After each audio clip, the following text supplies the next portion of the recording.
Thank you very much, Honorable Badenhorst.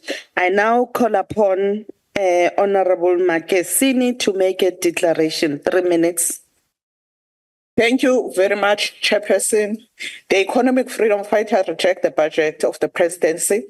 The EFF has, on various platforms, declared that Mr. Ramaphosa has failed to lead South Africa effectively. Today, we therefore reject the budget on the presidency, which is the responsibility of dwindling of the economy and leading the country into a state of the state to collapse.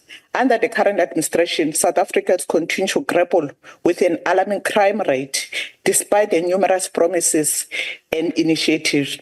South Africa has also remained one of the countries with the highest incidence of GBV. The scourge also persists, but seemingly it has worsened under the current presidency. Every day in South Africa, we have becoming every day in life in South Africa is becoming very difficult, and there is no hope. The administration response has been inadequate for failing to protect vulnerable women and children.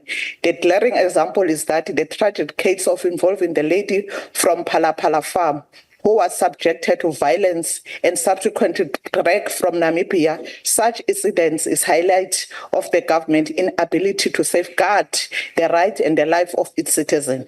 The state of our national intelligence in this disarray, with numerous reports indicating the compromised operation and inefficiency. It has several undermined the country's security and has exposed South Africa to internal and external threats. The failure of our intelligence services is a direct result of poor oversight and the lack of effective leadership from the president. Mr. Ramaphosa has failed to present credible and dependable solutions to the many crises facing by South Africans. Given this critical issue, the economic freedom fighters cannot in good conscience support and propose the proposed budget of the president. The current administration has demonstrated no capability to address this urgent problem, and we can't continue to fund such ineffective leadership could be on the deceive of our people. No one will have, I don't think everyone will be happy about us. We call upon our fellow members of this House to join us to reject this budget bill and to demand the accountability and the tangible action from the presidency. The safety and the security of well-being of our citizens must be prioritized above all of us. We reject this vote. Thank you very much. Thank you very much, Honorable Makesini. I now move on to Honorable Mokoena.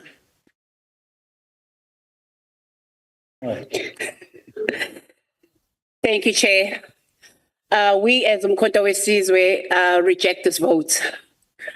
The gap between rich and poor continues to widen, and economic inequalities persist as a significant barrier to national unity and progress. Corruption remains an issue. Despite the assertions about rooting it out, we still see headlines about tender irregularities and shady deals. There is currently no select committee on the presidency on its own. To us, it seems like a well-orchestrated strategy for the presidency to avoid accountability, particularly when it comes to state-owned enterprises. The great marriage that is now called the GNU is clearly in the honeymoon phase, because some parties that were clearly very vocal previously are now quite silent about some issues that were of concern.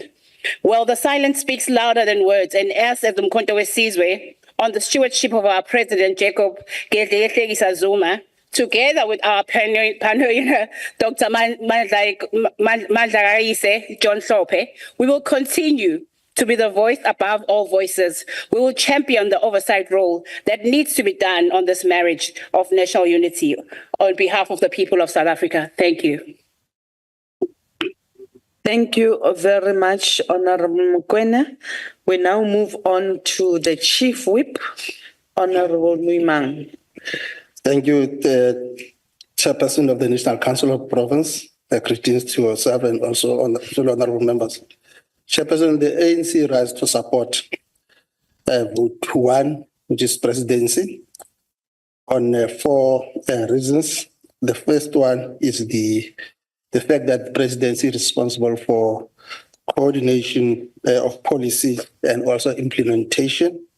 And therefore, given the support that the presidency provides, not only to the presidency itself as a central office, but also to the support in terms of the responsibility as head of state, but more than that, also to the deputy presidency. It is important to accept the fact that the support is informed by the presidency support in terms of the execution of the constitutional responsibilities and implementing the electoral mandate. And as we wrap up the medium-term strategic framework, it is important that we also voice our clarion call to the seventh administration to continue implementing program that has at its center the interests of our people. But more than that, the presidency continues to lead the economic reforms and interventions in our energy and network industries. Thirdly, the presidency leads the investment strategy in terms of ensuring that we increase investment in productive sectors of the economy and place the industrial strategy as an anchor of our economic development. But it is also important, Chair, to express our support because the presidency continues to lead in societal leadership role by creating social compacts with different social players. And lastly, Chair, we support this vote because the vote supports the initiatives, and we are confident that through the ANC-led government of national unity, we will continue to build on our democratic gains. And as majority of the parties in parliament accept the leadership role of the ANC, will continue to lead.